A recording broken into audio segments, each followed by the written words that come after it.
चलो देखो यहाँ पे क्या है, मेमोरी ग्लैंड के बारे में पढ़ना है। कल तक हम लोग क्या जाने थे लोग, ये कल हम लोग फीमेल रिप्रोडक्टिव सिस्टम में प्राइमरी सेक्स ऑर्गन जो हमारा ओवरी होता है उसके बारे में जान गए थे लोग। कि ओवरी कहाँ सिचुएटेड होता है, ओवरी का स्ट्रक्चर क्या होता है, ओवरी में क्या होता है। तो ओवरी जो होता है वो हमारा पेल्विक वॉल से एक लिगामेंट से अटैच रहता है। लिगामेंट का नाम क्या है, सस्पेंसरी लिगामेंट, ठीक। और ओवरी हमारा यूट्रस से अटैच होता है किस लिगामेंट से, ओवेरियन लिगामेंट से। ये जनरली एमसीक्यू का क्वेश्चन कभी कभी आ जाता है, क्या होगा, ठीक। नाउ तो प्राइमरी सेक्स ऑर्गन के बारे में जान गए ओवरी। अब उसके बाद फीमेल रिप्रोडक्टिव सिस्टम दूसरा क्या था, बाइफर्केशन सेकेंडरी सेक्सुअल ट्रैक्टर का, और एक तीसरा क्या था, एक्सटर्नल जेनिटेलिया। तो एक्सटर्नल जेनिटेलिया तो जान गए थे कल, ठीक। उसके बाद आज क्या है हमारा, सेकेंडरी सेक्सुअल कैरेक्टर। तो सेकेंडरी सेक्सुअल कैरेक्टर जो होता है सेकेंडरी सेक्सुअल क्या था, प्राइमरी सेक्स ऑर्गन और सेकेंडरी सेक्स ऑर्गन, ठीक। उसका दो बाइफर्केशन था, डक्ट और ग्लैंड। तो डक्ट में जो भी रास्ते थे उसके वो सब जान गए थे हम लोग। ग्लैंड में हम लोग का क्या जानना है, मेमोरी ग्लैंड के बारे में जनरली, ठीक है। तो मेमोरी ग्लैंड जो होता है ये क्या है, एक मॉडिफाइड फॉर्म ऑफ क्या है, स्वीट ग्लैंड है, ठीक है। मेमोरी ग्लैंड क्या है, modified form of sweet gland है, ठीक है। स्वीट समझते हो ना, स्वेट ग्लैंड, स्वेट ग्लैंड मतलब जिससे पसीना वसीना निकलता है, स्वीट फॉर मीठा, स्वेट फॉर पसीना। तो स्वेट ग्लैंड का एक मॉडिफाइड फॉर्म है क्या, हमारा मेमोरी ग्लैंड, ठीक। जो कि हमारा मेल में रूडिमेंट्री रहता है। मेल में भी मेमोरी ग्लैंड रहता है लेकिन इनएक्टिव फॉर्म में रहता है, मतलब रूडिमेंट्री रहता है। इट मींस कि वो रहता है लेकिन किसी काम का नहीं है, अंडरस्टूड, ठीक। नाउ किसी किसी मेल को क्या होता है, किसी मेल को गनाइकोमेस्टिया हो जाता है, ठीक है। जिस कारण क्या होता है कि उसका मेमोरी ग्लैंड मतलब चेस्ट रीजन डेवलप होने लगता है। वो दो तीन कारण से होता है, आजकल ज्यादा कारण हो रहा है नशा करने से, ठीक। जो भी मेल ज्यादा नशा करते हैं उनका भी गनाइकोमेस्टिया हो जाता है, उनके अंदर भी चेस्ट क्या होता है वो बढ़ने लगता है। तो लास्ट कंडीशन क्या होता है, यहाँ पे फैट जमा होने लगता है उनके चेस्ट पे, ठीक। तो जब फैट जमा होगा, यहाँ ध्यान दो, फैट जमा होगा तो वो वल्गर लगेगा और वहां पेन भी करेगा, टाइट हो जाएगा पूरा। तो उस कंडीशन में सर्जरी होता है, कट करके अंदर का पूरा फैट निकाला जाता है, ठीक। नाउ तो मेमोरी ग्लैंड एक modified form of sweat gland है, located on pectoralis major muscles. कहाँ होता है ये, पेक्टोरलिस मेजर मसल्स। ये क्या होता है, तो जो चेस्ट रीजन है आपका, ये मसल्स है, यहाँ पे मसल्स है, ठीक। तो जो चेस्ट बॉडी बिल्डर जो करता है उसका देखना मसल्स का एक लाइनिंग बनता है बॉडी पे, ठीक। एक ये लाइनिंग बनता है जो कि ऐसे ऐसे जाएगा और यहाँ का लाइनिंग ऐसे तिरछा जाता है। तो एक है पेक्टोरलिस माइनर मसल, यहाँ पे जो आता है वो है पेक्टोरलिस मेजर मसल, ठीक है। तो यहाँ का जो मसल्स होता है, दो मसल्स होते हैं, एक पेक्टोरलिस माइनर मसल, एक पेक्टोरलिस मेजर मसल, ठीक। तो जो हमारा मेमोरी ग्लैंड होता है वो कहाँ लोकेटेड होता है, पेक्टोरलिस मेजर मसल्स में। मतलब चेस्ट का जो मसल्स है उसका नाम क्या है, पेक्टोरलिस मेजर मसल्स। उसी मसल्स पे हमारा मेमोरी ग्लैंड अटैच रहता है। तो किसी किसी फीमेल्स का क्या होता है, ब्रेस्ट कैंसर होता है या ब्रेस्ट में कुछ गड़बड़ी होता है, जिसके कारण क्या होता है किसी किसी का ब्रेस्ट कट करके पूरा निकालना पड़ता है। तो वो इसी मसल्स के रूट से कट करके ब्रेस्ट को निकाल दिया जाता है, क्योंकि ये पूरा मसल्स है फैट का। ये अगर अलग भी हो जाएगा बॉडी से तो उसके जिंदगी जीने में कोई ज्यादा परिवर्तन नहीं दिखाएगा। हाँ, हार्मोनल चेंज होगा लेकिन फैटल लाइफ के लिए नहीं होगा, ठीक है ना। तो कहाँ लोकेटेड है पता है, ठीक। इसका लोकेशन ये अपर चेस्ट पे तो रहता है लेकिन पेक्टोरल्स मेजर मसल्स पे रहता है। ये एक्चुअल आंसर हुआ। नाउ अगर उसका कुछ स्ट्रक्चर का देखें कि हमारे मेमोरी ग्लैंड के अंदर होता क्या है, ठीक। नाउ तो ये क्या है हमारा, ये हमारा सयाइटल सेक्शन करके दिखाया है कि मेमोरी ग्लैंड के अंदर होता क्या है, ठीक। तो कट करके दिखाया है कि ये रिब्स का कटिंग पॉइंट है, ठीक है। क्योंकि रिब्स है, रिब्स के ऊपर क्या होता है, पेक्टोरलिस मेजर मसल्स, और पेक्टोरलिस मेजर मसल्स के ऊपर क्या होता है, हमारा ब्रेस्ट लगा हुआ रहता है। ये चीज समझ गए पिक्चर से, ठीक। तो ये हमारा रिब्स है, ये रिब्स का कटिंग वाला पार्ट है, बीच में ये मसल्स भरा रहता है। आप जो मीट खाए होंगे तो पता होगा, क्या होता है वो? नाउन। तो हाँ सीना। तो यहाँ क्या है, ये पेक्टोरल्स मेजर मसल्स है, ठीक। यहाँ से हमारा ब्रेस्ट लगा हुआ है, इसके अंदर अगर देखें हम लोग तो इसके अंदर ये बड़ा वाला जो पोर्शन मिल रहा है वो क्या है हमारा? Memory lobes. क्या है? मेमोरी लोब्स, ठीक। ये लोब्स है, ठीक। कम से कम 10 से 15 लोब्स रहता है एक हमारा फीमेल के ब्रेस्ट में, ठीक है। कितना? 10 से 15 लोब्स रहता है ऐसा, ठीक है। ये मेमोरी लोब्स है। इस मेमोरी लोब्स के अंदर अगर देखें तो क्या मिलता है? तो मेमोरी अल्वियोली मिलता है, ये छोटा छोटा। क्या है? Memory alveoli. इसके अंदर क्या होता है? Milk is synthesis and store. क्या होता है? इसके अंदर मिल्क बनता है और स्टोर होता है। ये हमारा क्लस्टर लाइक ग्रेप्स, ग्रेप्स का जैसे क्लस्टर लाइक स्ट्रक्चर होता है ना ग्रेप्स का, वैसे इसके अंदर अल्वियोली का स्ट्रक्चर होता है, जैसे कि हमारे लंग्स में होता है, जस्ट लाइक दैट, ठीक है। तो ये हमारा मेमोरी अल्वियोली है, जहां पे मिल्क बनता भी है और स्टोर होके भी रखता है मिल्क को, ठीक। अब इसके आगे बढ़ो। अब इसके आगे जाएंगे तो ये जो सब मिल के एक डक्ट बनाया उसको क्या बोला? Mammary tubules. क्या बोला? Mammary tubules. तो मेमोरी अल्वियोली मिल के एक कॉमन डक्ट बनाया जिसका नाम क्या है? Mammary tubules. मेमोरी ट्यूब्यूल्स मिल के कॉमन डक्ट बनाया जिसका नाम क्या है? Memory duct. ये सब रास्ते हैं, ये सब रास्ता है मिल्क ले जाने का, मेमोरी डक्ट। अब मेमोरी डक्ट आगे चल के एक स्ट्रक्चर पे आके खुलेगा जहां पे वो फिर से आके स्टोर होगा कुछ देर के लिए, उसको बोलता है मेमोरी एम्प्यूला। क्योंकि मिल्क बन रहा है तो बनते के साथ यहां से अगर जाएगा तो तुरंत बाहर निकल जाएगा, ठीक। तो इसलिए यहाँ पे एम्पुला लगा हुआ है कि भाई यहाँ से जो बन के निकलेगा वो यहाँ पे आके रुकेगा थोड़ी देर के लिए, मेमोरी एम्पुला। अब मेमोरी एम्पुला के जब आगे आगे जाएगा तो ये वाले पोर्शन को बोलता है लैक्टिफेरस डक्ट। क्या बोलता है? Lactiferous duct. तो मेमोरी एम्पुला के आगे जो रास्ता लेकर गया मिल्क को उसको क्या बोला? Lactiferous duct. और लैक्टिफेरस डक्ट कहाँ ओपन हो जाता है? निपल्स पे, जहां से हमारा मिल्क बाहर निकल जाता है, ठीक। निपल्स के चारों तरफ एक ब्राउन कलर का स्ट्रक्चर मिलता है जिसका नाम क्या है? एरियोला। जिसका नाम क्या है? एरियोला। तो जो भी निपल्स होगा, निपल्स के चारों तरफ आप लोग देखोगे तो क्या है? निपल्स के चारों तरफ एक ब्राउन एरिया रहता है जिसका जो डायमीटर होता है वो डिफरेंट टू डिफरेंट फीमेल्स अलग अलग रहता है, ठीक। किसी का एरियोला ज्यादा चौड़ा दिखेगा, किसी का थोड़ा कम दिखेगा, ठीक ना। तो यहाँ पे क्या होता है? यहाँ पे मेमोरी अल्वियोली में मिल्क बना, वो एक रास्ते से गया जिसका नाम है mammary tubules. Mammary tubules open हुआ मेमोरी डक्ट में, डक्ट ओपन हुआ एम्पुला में, एम्पुला फिर ओपन हुआ लैक्टिफेरस डक्ट में, लैक्टिफेरस डक्ट इधर से एरियोला के थ्रू निपल से ओपन हो गया। जब चाइल्ड हमारा मिल्क इंजेक्शन के लिए मिल्क पीता है तो उसके टच से और बाई सेंसेशन से हमारा क्या होता है? यहाँ पे लैक्टिफेरस डक्ट से निपल से फिर मिल्क बाहर निकल जाता है। अब ये जो मिल्क बनने का क्राइटेरिया है ये टोटल हार्मोनल है, टोटल हार्मोनल है। जब तुम लोग को हम 11th क्लास में ग्लैंड पढ़ा रहे थे, एंडोक्राइन ग्लैंड, उस समय हम मिल्क के बताए थे ना कि हाइपोथैलेमस से एक हार्मोन रिलीज होता है जो कि मिल्क को, एक हार्मोन होता है जो कि मिल्क को बनाता है और एक हार्मोन होता है जो मिल्क को सिक्रीट कराता है। तो जो बनाता है वो हार्मोन कौन है? प्रोलैक्टिन। क्या है? प्रोलैक्टिन क्या करता है? मिल्क को बनाता है, वो हाइपोथैलेमस से रिलीज होगा। और एक और हार्मोन है क्या? ऑक्सीटोसिन। वो क्या करता है? मिल्क इजेक्शन हार्मोन है, वो मिल्क को हमारा क्या करेगा? मिल्क को ब्रेस्ट से बाहर निकालने में हेल्प करता है, ठीक है। ये दो हार्मोन है। अब इसका टोटल साइकिल क्या है वो आपको इस चैप्टर में नहीं पढ़ना है, ठीक, क्योंकि ये 11th क्लास में आप लोग पढ़ चुके हैं। तो अगर इसके बारे में किसी को जानना है तो फिर फर्दर अलग से बता देंगे, लेकिन अभी आगे चलते हैं, ठीक है। सिलेबस बहुत ज्यादा है ना, कभी टाइम मिला समझा देंगे। अब हम लोग को क्या पढ़ना है यहाँ पे? अब सारा क्राइटेरिया पढ़ लिए लोग, अब हम लोग को पढ़ना है क्या कि अब ओवम कैसे बनेगा, फीमेल के अंदर ओवम कैसे बनेगा, क्योंकि ओवम बनेगा तभी क्या बनेगा? तभी हमारा प्रेगनेंसी होगा, स्पर्म मिलेगा उससे जाके।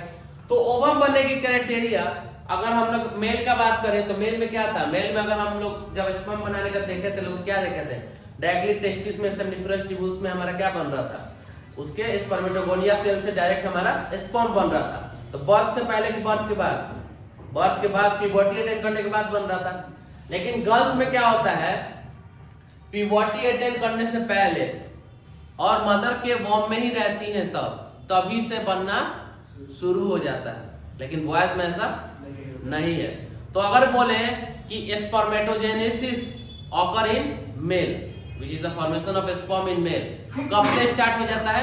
प्यूबर्टी अटेन करने के बाद। लेकिन अगर ओजेनेसिस का बात करें तो ओजेनेसिस हमारा दो कंडीशन में स्टार्ट होता है, एक तो प्यूबर्टी अटेन करने के बाद स्टार्ट होता है, दूसरा जब मदर के वॉर्म रहती है तब से ही ये बनना स्टार्ट हो जाता है ओवम का। ठीक है, तो यहाँ पे कॉन्ट्राडिक्टरी यही है। तो अब देखो क्या है, ये क्या लिखा है 6 मंथ गर्ल ओल्ड गर्ल्स, मतलब जी जब 6 महीने का बच्चा होता है माँ के गर्भ में, ठीक है, मदर के वॉर्म में जब बच्चा 6 महीने का होता है और गर्ल्स चाइल्ड है, तब से उनके अंदर इसका बनना शुरू हो जाता है। क्या बनता है? तो हम बताए थे कि जर्मिनल एपिथेलियम एक लेयर है ओवरी का, है ना। ओवरी का जब स्ट्रक्चर पढ़े थे तो बताया था ना, जर्मिनल एपिथेलियम है, विसरल पेरिटोनियम है, 3-4 लेयर बताए थे ओवरी का। तो उस जर्मिनल एपिथेलियम में हम बताया था क्या बनता है, फॉलिकल्स बनता है, जो कि बाद में क्या बन जाता है, ओवम बन जाता है। ठीक है, तो इस जर्मिनल एपिथेलियम में से कुछ सेल्स में क्या होता है, माइटोसिस डिवीजन होता है। क्या होता है? माइटोसिस डिवीजन होता है। अदनान इधर ध्यान दो। तो जर्मिनल एपिथेलियम के कुछ सेल्स में क्या हुआ, माइटोसिस डिवीजन हुआ। तो माइटोसिस डिवीजन एक ऐसा डिवीजन है जिसमें क्रोमोसोम नंबर हाफ नहीं होता है, सेल बस डिवाइड करता है। ठीक, तो माइटोसिस डिवीजन हुआ तो कुछ सेल डिवाइड किए। ठीक, डिवाइड किए तो उसके अंदर क्या हुआ, डिफरेंशिएशन। डिफरेंशिएशन मींस व्हाट, कि सेल्स अपना स्ट्रक्चर लेना शुरू किया। डिफरेंशिएशन मतलब सेल स्ट्रक्चर लेना शुरू किया। मान लो बच्चा जब मदर के वॉर्म में बनता है तो बहुत सारा सेल डिवाइड होता है, बाद में धीरे धीरे उस सेल से आंख बनता है, पैर बनता है, शकल सूरत सब बनने लगता है, धीरे धीरे डिफरेंशिएशन होने लगता है। सेम चीज यहाँ है, जर्मिनल एपिथेलियम का सेल्स में माइटोसिस डिवीजन हुआ, सेल्स कुछ बढ़े डिवाइड करके उनके अंदर डिफरेंशिएशन हुआ, तो एक ट्यूब लाइक स्ट्रक्चर में वो अरेंज हो गया। ठीक है, इसको क्या बोला, एक ट्यूब ऑफ पी फ्लगर। ठीक है, उसको क्या बोला, एक ट्यूब ऑफ पी फ्लगर, क्योंकि पूरा ट्यूब लाइक स्ट्रक्चर में बन गया। अब उनके अंदर फिर रीडिफरेंशिएशन हुआ, फिर से वो दूसरा स्ट्रक्चर लिए और वो एक egg nest ball like rounded structure बना दे, जिसका नाम क्या है, एग नेस्ट। जिसका नाम क्या है, एग नेस्ट। तो ट्यूब लाइक स्ट्रक्चर जिसको बोला एक ट्यूब ऑफ पी फ्लगर, वो एक राउंडेड स्ट्रक्चर बना दिया बॉल लाइक, जिसको बोला एग नेस्ट। वो फिर कहाँ गया, हम बताए थे ओवरी के बीच में क्या है, मेडुला। मेडुला के अंदर क्या भरा है, स्ट्रोमा, लिक्विड भरा हुआ है। उस लिक्विड में गया ये, फिर वहां से फिर वो बन गया है ऐसा स्ट्रक्चर, एक बीच में बना इसके हमारा प्राइमरी ओसाइट और उसके चारों तरफ सेल कुछ अटैच हो गया, जिसको बोला ग्रेनुलोसा सेल्स। और इस पूरे स्ट्रक्चर को क्या बोला, प्राइमरी ओवेरियन फॉलिकल्स। अब ऐसा ऐसा प्राइमरी ओवेरियन फॉलिकल्स लाखों के संख्या में एक ओवरी में रहता है। ऐसा ऐसा प्राइमरी ओवेरियन फॉलिकल्स लाखों के संख्या में एक ओवरी में रहता है। ये कब से है, इस जब 6 महीने की बच्ची थी मदर के वॉर्म में, तब से स्टार्ट हो गया ये प्रोसेस। और जब बर्थ करके बाहर निकलेगी तो उसके एक ओवरी में लाखों की संख्या में ओवरियन फॉलिकल होगा। ठीक, जो घटते घटते मतलब दोनों मिला के जो घटते घटते घटते घटते 60 से 80 हजार तक पहुंच जाएगा जब वो 12-13 साल की होगी। तो ये जो ओवरियन फॉलिकल दिख रहा है ना, प्राइमरी ओवरियन फॉलिकल, ये लाखों की संख्या में दोनों ओवरी मिला के जब गर्ल्स 12 साल की हो जाएगी तो उसके अंदर ये 60 से 80 हजार बच जाएगा। तो बाकी गया कहाँ, तुम्हारा क्वेश्चन था, कल बताए थे। तो अब तुम क्या देख रहे हो, यहाँ लाख से हजार पे आ रहा है। तो बाकी जो प्राइमरी ओवरियन फॉलिकल जो घटा इतना, वो क्या हुआ कि कुछ उसमें डिजनरेट हो गए, कुछ खराब हो गए, कुछ के अंदर पावर नहीं था, एनर्जी नहीं था, या सही से उनको नॉरिशमेंट नहीं मिला था, वो खत्म हो गए। इसलिए ऊपर वाले ने क्या किया है, लाखों की संख्या में दे दिया है कि कुछ गड़बड़ भी होगा तो भाई रहेगा फिर।